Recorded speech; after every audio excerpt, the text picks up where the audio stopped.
Hello again, boys and girls. This is Grandpa Pheardom here. We're going to continue with The Magician's Nephew, Chapter 6, The Beginning of Uncle Andrew's Troubles. Let go, screamed Polly. I'm not touching you, said Diggory. Then their heads came out of the pool, and once more the sunny quietness of the wood between the worlds was all about them, and it seemed richer and warmer and more peaceful than ever after the staleness and ruin of the place they had just left.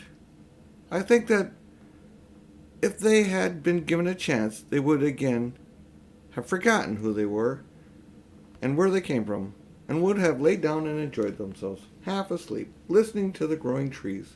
But this time, there was something that kept them as wide awake as possible, for as soon as they had got out onto the grass, they found that they were not alone. The Queen, or the Witch, whichever you like to call her, had come up with them, holding fast onto Polly's hair. That was why Polly had been shouting, "Let go!" This proved, by the way, another thing about the rings which Uncle Andrew hadn't told Diggory, because he didn't know himself. In order to jump from world to world by using one of those rings, you don't need to be wearing or touching it yourself. It is enough if you are touching someone who is touching it. In that way, they work like a magnet. And everyone knows that if you pick up a pin with a magnet, any other pin which is touching the first pin will come too. Now that you saw her in the wood, Queen Jadis looked different. She was much paler than she had been, so pale that hardly any of her beauty was left, and she was stooped and seemed to be finding it harder and harder to breathe, as if the air of that place stifled her.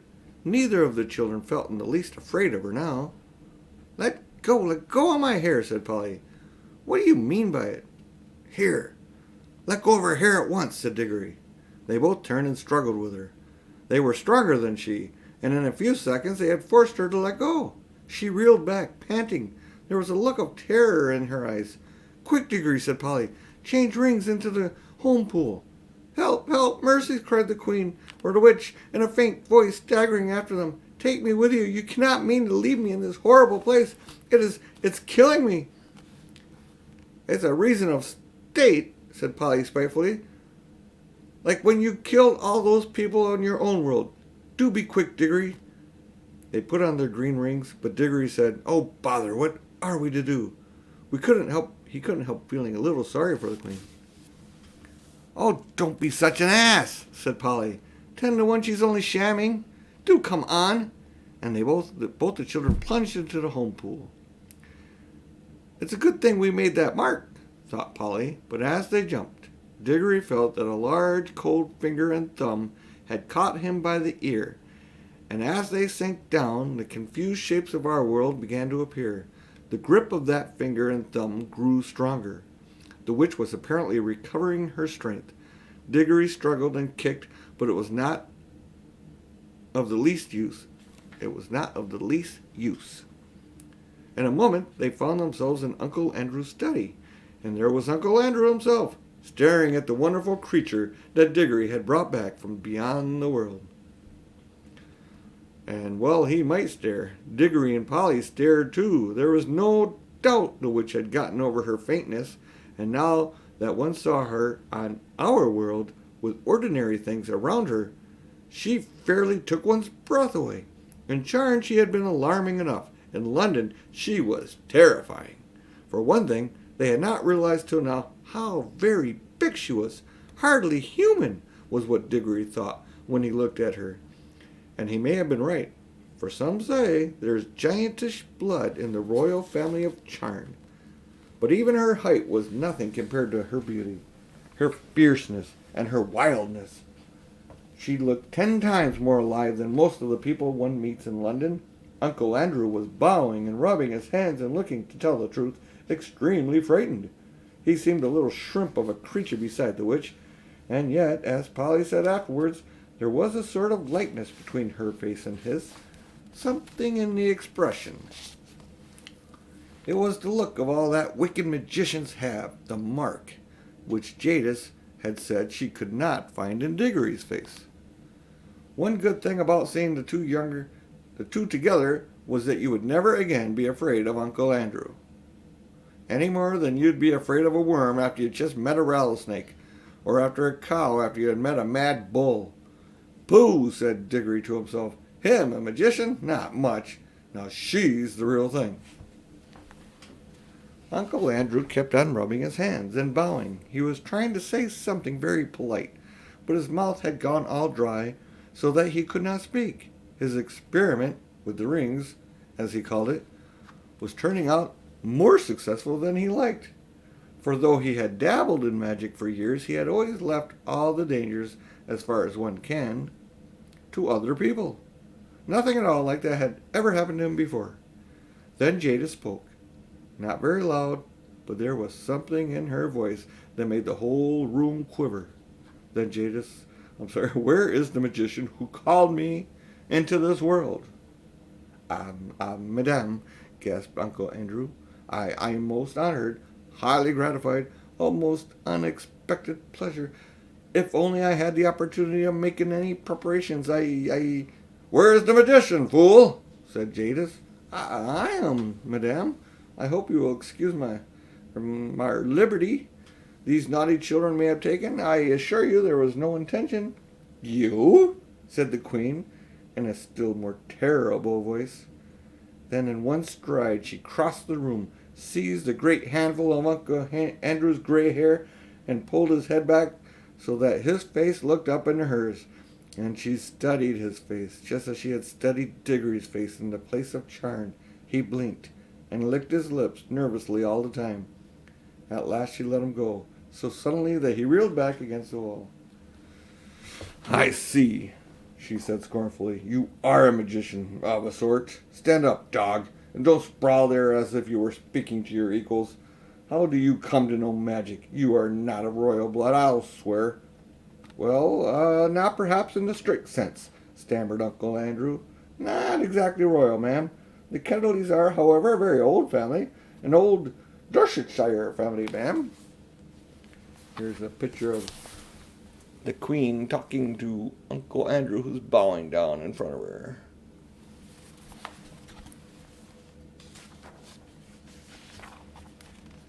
Peace, said the witch. I see what you are. You are a little peddling magician who works by rules and books. There is no real magic in your blood and heart. Your kind was made an end of in my world 1,000 years ago. But here I shall allow you to be my servant. I should be the most happy, delighted to be of any service. A pleasure to, I assure you. Peace! You talk far too much. Listen to your first task. I see we are in a large city. Procure for me at once a chariot, or a flying carpet, or a well-trained dragon, or whatever is usual for royal and noble persons in your land. Then bring me to places where I can get clothes and jewels and slaves fit for my rank. Tomorrow I will begin the conquest of the world. I'll go and order a cab at once, gasped Uncle Andrew. Stop, said the witch, just as she reached the door. Do not dream of treachery. My eyes can see through walls and into the minds of men. They will be on you wherever you go. At the first sign of disobedience, I will lay such spells on you that anything you sit down on will feel like a red-hot iron, and whenever you lie in a bed, there will be invisible blocks of ice at your feet. Now go! The old man went out, looking like a dog, with his tail between his legs. The children were now afraid that Jadis would have something to say to them about what had happened in the wood. As it turned out, however, she never mentioned it, either then or afterwards. I think, and Diggory thinks too, that her mind was a sort of which cannot remember that quiet place at all. And however often you took her there, and however long you left her there, she would still know nothing about it. Now that she was left alone with the children, she took no notice of either of them. And that was like her too. In charm, she had taken no notice of Polly till the very end, because Diggory was the one she wanted to make use of. Now that she had Uncle Andrew, she took no notice of Diggory. I expect most witches are like that. They are not interested in things or people unless they can use them. They are terribly practical. so there was silence in the room for a minute or two, but you could tell by the way Jadis tapped her foot on the floor that she was growing impatient. Presently she said, as if to herself, "What is the old fool doing? I should have brought a whip." She talked out of the room. She stalked out of the room in pursuit of Uncle Andrew without one glance at the children. "Whoo!" said Polly, letting out a long breath of relief. "And now I must get home. It's frighteningly late. I shall catch it." "Well, do come back as soon as you can," said Diggory. "This is simply ghastly having her here. We must make some sort of plan." "That's up to your uncle now," said Polly. "It was he who started all this messing about with magic. All the same, you will come back, won't you? Hang it all, you can't leave me alone in a scrape like this." "I shall go home by the tunnel," said Polly, rather coldly. "That'll be the quickest way. And if you want me to come back, you had better say you're sorry." "Sorry?" exclaimed Diggory.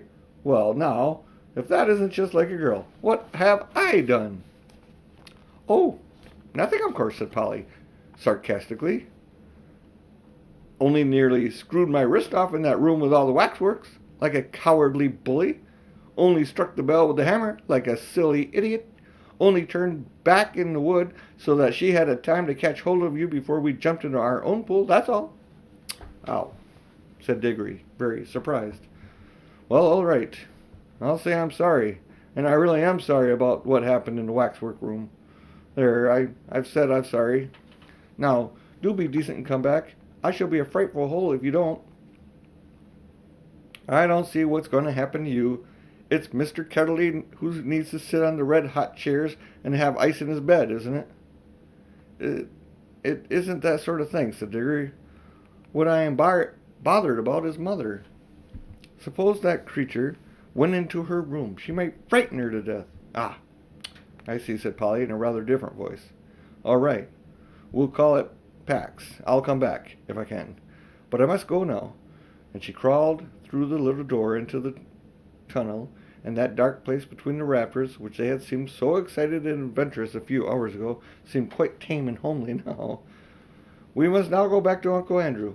His poor old heart was a pit-a-pat as he staggered down the attic stairs, and he kept on dabbing his forehead with his handkerchief, and when he reached his bedroom, which was on the floor below, he locked himself in, and the very first thing he did was go grope in his wardrobe for a bottle and a wine-glass, which he always kept there, hidden where Aunt Letty would not find them.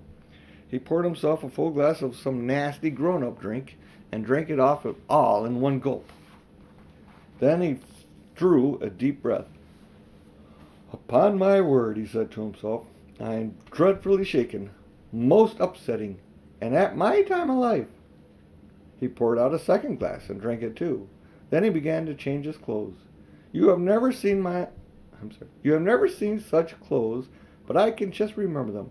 He put on a very high, shiny, stiff collar of the sort that made you hold your chin up all the time.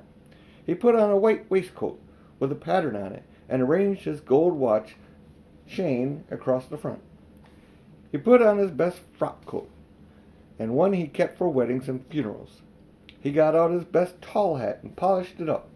There was a vase of flowers, put there by Aunt Letty, on his dressing table. He took one and put it in the buttonhole of his apron. He took a clean handkerchief, a lovely one such as you couldn't buy today, out of the little left-handed drawer, and put a few drops of scent in it. He took his eyeglass with a thick black ribbon and screwed it into his eye. And then he looked at himself in the mirror. Children have one kind of silliness, as you know, and grown-ups have another kind. At this moment, Uncle Andrew was beginning to be silly in a very grown-up way. Now that the witch was no longer in the same room with him, he was quickly forgetting how she had frightened him and thinking more about her wonderful beauty.